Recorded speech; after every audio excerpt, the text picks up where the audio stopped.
അങ്ങനെ മുതലപ്പൊഴി ഒരു മരണപ്പൊഴിയായിക്കൊണ്ടിരിക്കുന്ന ഒരു കാഴ്ചയാണ് കാണാൻ കഴിയുന്നത്. ഇന്ന് പുലർച്ചെ 1:30 കൂടിയായിരുന്നു വിക്ടർ സഞ്ചരിച്ച മത്സ്യബന്ധന ബോട്ട് ഇവിടെ അപകടപ്പെട്ടത്. വിക്ടറിന് കൂടെ സഞ്ചരിച്ച 3 പേര് നീന്തി രക്ഷപ്പെടുകയായിരുന്നു. ആ രക്ഷപ്പെട്ടതിലുള്ള ഫ്രാൻസിസ് എന്ന ആളാണ് നമ്മോടൊപ്പം ചേരുന്നത്. ചേട്ടാ, എങ്ങനെയായിരുന്നു ഈ ഒരു സാഹചര്യം? നിങ്ങൾ നീന്തി രക്ഷപ്പെടാനും ഈ ബോട്ടൊക്കെ അപകടത്തിൽപ്പെടാനും എങ്ങനെയായിരുന്നു ആ ഒരു? നമ്മൾ 1:15 വള്ളം ഓടി ഇറങ്ങിയായിരുന്നു. നമ്മൾ നല്ല തെളിച്ചയ്ക്കായിരുന്നു വന്നത്. അപ്പോൾ പിറവിന് ഒരു കടൽ വന്ന് നമ്മൾ കണ്ടില്ല. അതിനെടുത്തിട്ട് ഓടി നേരെ കല്ലിൽ വന്ന് ഇടിച്ച് പിന്നെ വള്ളം ചരിഞ്ഞ്. അപ്പോൾ നമ്മൾ 3 പേര് നീന്തുകയായിരുന്നു. അപ്പോൾ ആ പുള്ളീനെ കൊണ്ട് നീന്തി പുള്ളിക്ക് കല്ലിലെവിടെ തട്ടി ആൾ മരണപ്പെട്ടു. അപ്പോൾ ആളിനെ നമ്മൾ അന്നേരം തന്നെ വേറെ വള്ളക്കാർ വന്ന് പിറപ്പിട്ടാണ് ഞങ്ങൾ കിടക്കുന്നത്. അപ്പോൾ ആ പുള്ളീനെ വന്ന് വേറെ വള്ളക്കാർ വന്നാണ് എടുത്ത് അന്നേരം തന്നെ ഇവിടെ കൊണ്ട് കയറി ഹോസ്പിറ്റലിൽ കൊണ്ട് കയറി അവർ ആശുപത്രി കൊണ്ടുപോയി പറഞ്ഞ് മരിച്ചെന്ന് പറഞ്ഞു. അപ്പോൾ നമ്മൾ ഈ സാധനങ്ങളെല്ലാം നഷ്ടപ്പെട്ട് നമ്മളെ ജീവനും പോകണം. പിന്നെ നമ്മളിവിടെ നിങ്ങൾ പിന്നെ പരസ്യം ചെയ്ത് പിന്നെ മന്ത്രിമാർ MLA എല്ലാവരും കാണുന്നുണ്ട്, ഇല്ലെന്ന് പറയുന്നില്ല. പക്ഷെ നമുക്കൊരു ആനുകൂല്യം കാണുന്നില്ല. ഇങ്ങനെ ഇപ്പോൾ 1 മാസമായാലും ഒരു മരണം നടന്നിട്ട് ഇനി അടുത്ത് ഒരു മരണമായി. ഇങ്ങനെ നിങ്ങൾ റിപ്പോർട്ട് എടുത്തിട്ട് പോകും. നമ്മളിങ്ങനെ ജോലിക്ക് വേണ്ടി വരുമ്പോഴത്തേക്ക് നമ്മൾ ഈ അന്തരീക്ഷം കണ്ടിട്ട് രാത്രി 12 മണിക്ക് 1 മണിക്ക് കയറി വരും. ഇതണക്ക് കടൽ ക്ഷോഭമുള്ള സമയം നമുക്ക് ഒരിടയും പോകാൻ പറ്റില്ല. നമ്മളോട് കയറുന്ന ഇതണക്ക് ജീവിക്കാൻ ഭാഗ്യമുള്ളവർ രക്ഷപ്പെട്ട് പോകണം, എല്ലാത്തവരും ഇതാണ് ചാവുന്നുണ്ട്. വേറെ ഒന്നും നടക്കുന്നില്ല ഇവിടെ.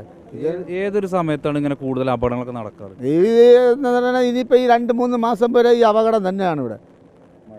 മഴ കൂടുന്നതിനനുസരിച്ച് ഇവിടെ വെള്ളം ഇറങ്ങി വരുമ്പോഴത്തേക്കും ഇവിടെ മണ്ണുകൊണ്ട് മൂടുമ്പോഴത്തേക്കും ഇവിടെ അപകടം തന്നെയാണ്. അപകടത്തിൻ്റെ പ്രധാന കാരണം എന്താണ്? കാരണം എന്ന് പറയുന്നത് ഇവിടെ മണ്ണുകൊണ്ട് കയറുമ്പോഴാണ് ഈ കടലടിക്കുന്നത്. 1.5 ആളുടെ അത്ര താഴ്ചയുള്ളൂ ഇപ്പോൾ ഇവിടെ. ഈ കപ്പൽ കയറി പോയി വന്ന സ്ഥലമാണ്. ഇപ്പോൾ ഇവിടെ അളന്ന് നോക്കിയാൽ 1.5 ആളുടെ താഴ്ചയേ ഉള്ളൂ ഇവിടെ. അപ്പോൾ അതിന് കണക്കാക്കിയുള്ള കടലടിക്കും ഇവിടെ. നമ്മളിവിടെ കുഴി ഉണ്ടെങ്കിൽ മാത്രമേ കടലടിക്കാതിരിക്കത്തുള്ളൂ. പക്ഷേ അതിനുള്ള കുഴിയില്ല. കാര്യം ഇവർ ഒരു ചെറിയ മമ്മട്ടി പോലത്തെ ഇതുകൊണ്ട് വന്നിട്ട് കോരി എടുത്ത് തരുമ്പോൾ ആ മണ്ണ് ഇനിയും വേറെ സ്ഥലത്തിന് മണ്ണ് കയറത്തന്നെ ചെയ്യണത്.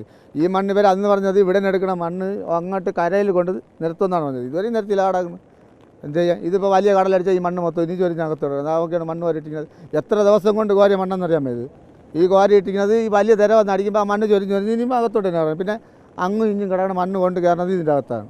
അപ്പം നമുക്ക് വലിയ തിരകളൊക്കെ വരുമ്പോൾ അതിൽ പെട്ടിട്ടാണ് ഈ ബോട്ടുകൾ തരണത്. അപ്പം നമുക്കിവിടെ ആഴം ഉണ്ടെന്നുണ്ടെങ്കിൽ ഇത്രയും കടൽ ശോഭം കാണൂല ഇവിടെ. അപ്പോൾ ഇതാണ് സംഭവിക്കുന്നത്. ഇവിടെ ഇപ്പോൾ പറഞ്ഞില്ലേ 1.5 ആളുടെ താഴ്ചയേ ഉള്ളൂ ഇവിടെ. പിന്നെ വിഴിഞ്ഞത്ത് കല്ലുകൊണ്ട് പോകാൻ വേണ്ടി കപ്പലേറിയ സ്ഥലമാണ് ഇവിടെ. അപ്പോൾ അന്നേരം അവർ മണ്ണെടുത്ത് തെളിനാളിൽ മണ്ണെടുത്തപ്പോഴത്തേക്കും അവർക്ക് അന്നേരം പോകാൻ പറ്റുമായിരുന്നു. ഈ സമയത്തൊക്കെ ഇവിടെ മണ്ണ് കയറുന്ന സമയമാണ്. അപ്പോൾ അവർ തെളിനാൾ കിടന്നിട്ടും അവർ മണ്ണെടുത്തില്ല. അപ്പോൾ തെളിനാളിൽ വന്നിരുന്ന ആ കോരി മണ്ണാണ് കിടക്കുന്നത്. തീർച്ചയായിട്ടും ഇതിൻ്റെ ഒരു അപകടത്തിനുള്ള ഒരു പ്രധാന കാരണം എന്ന് പറയുന്നത് ആഴം കുറവ് തന്നെയാണ്. അതായത് അടുത്തുള്ള മണൽ ഇവിടെ നിറഞ്ഞ് മണൽത്തിട്ട നിറഞ്ഞ് അങ്ങനെ ആഴം കുറഞ്ഞ അതാണ് ആ ഒരു സാഹചര്യമാണ്. ഏതായാലും മുതലപ്പൊഴി ഒരു മരണപ്പൊഴിയായി തന്നെ തുടരുകയാണ്. അധികാരികൾ എത്രയും പെട്ടെന്ന് ഇതിനുള്ള ഒരു പരിഹാരം കാണണമെന്നാണ് പ്രദേശവാസികളൊക്കെ തന്നെ പറയുന്നത്. അല്ലെങ്കിൽ ഇതേ സ്ഥിതി, സമാനമായ സ്ഥിതി ഇനിയും തുടരുമെന്നാണ് പറയുന്നത്. മുതലപ്പൊഴിയിൽ നിന്നും വീഡിയോ ജേർണലിസ്റ്റ് വിനയരാജിനോടൊപ്പം reporter Vishnu Karuvarakundu in reporter.